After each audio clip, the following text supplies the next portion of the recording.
بسم اللہ الرحمن الرحیم۔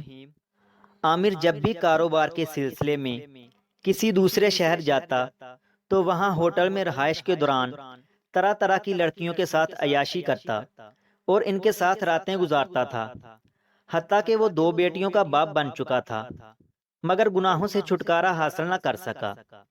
ایک دن ہوٹل میں قیام کے دوران اس نے مینیجر سے کہا کہ ایک اچھی سی لڑکی کا بندوبست کرو اور آج رات کا کرایہ مجھ سے ڈبل لے لینا۔ تھوڑی دیر کے بعد ایک 40 سالہ عورت نے اس کے دروازے پر دستک دی۔ جیسے ہی عامر نے دروازہ کھولا تو اس کے ساتھ ایک 13 سال کی لڑکی بھی کھڑی تھی۔ اس نے اکیلے میں عورت سے کہا کہ اتنی کم عمر لڑکی کو کیوں لے کر آئی ہو؟ تجھے ذرا بھی شرم نہیں آتی؟ اس عورت نے کہا، صاحب آپ فکر نہ کریں، یہ لڑکی اس کام کی عادی ہے، آپ کو شکایت کا موقع بالکل بھی نہیں ملے گا۔ وہ لڑکی کو کمرے کے اندر لے آیا اور عورت سے کہا کہ تم 1 گھنٹے کے بعد لڑکی کو یہاں سے لے جانا۔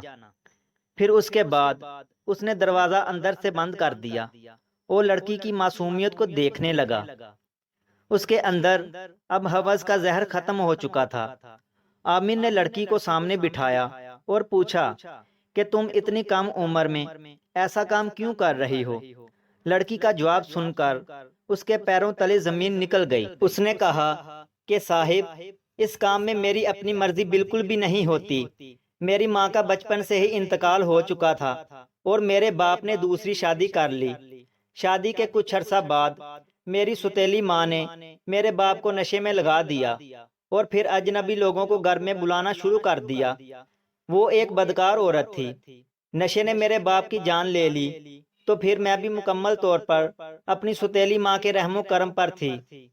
آج سے 2 سال پہلے میری سوتیلی ماں نے مجھے بھی اس کام پر لگا دیا، جبکہ میری اس میں کوئی مرضی شامل نہیں ہوتی۔ لڑکی کی باتیں سن کر عامر کی آنکھوں سے آنسو جاری ہو گئے اور وہ سوچنے لگا کہ میں خود کو ایک بہت بڑا گنہگار سمجھتا تھا، لیکن آج پتا چلا کہ مجھ سے بھی بڑے غلیظ لوگ اس دنیا میں موجود ہیں۔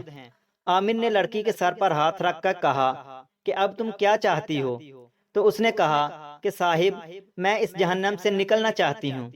اس نے کہا کہ میں تجھے اس جہنم سے نکال دوں گا۔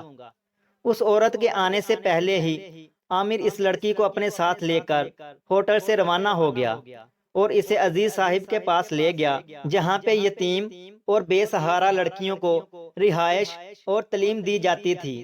یاسمین نے اس ادارے میں اپنی تعلیم جاری رکھی اور اپنی محنت کی بدولت اس کا میڈیکل یونیورسٹی میں داخلہ ہو گیا۔ آج وہ ایک بڑے ہسپتال میں ڈاکٹر ہے اور بخوبی اپنے فرائض سر انجام دے رہی ہے۔ اس نیکی کی بدولت عامر کو گناہوں سے نفرت ہونے لگی کہ ہو سکتا ہے وہ لاچار اور مجبور لڑکیوں کے جسموں سے کھیلتا رہا ہو۔ اس واقعے کے بعد وہ کئی مہینوں تک روتا رہا اور اپنے گناہوں کی توبہ کرتا رہا۔ اگر ویڈیو اچھی لگی ہے تو اسے لائک کریں اور مزید ایسی ہی ویڈیوز دیکھنے کے لیے ہمارے چینل علمی روم کو سبسکرائب کریں۔ ملتے ہیں اگلی ویڈیو میں، تب تک کے لیے اللہ حافظ۔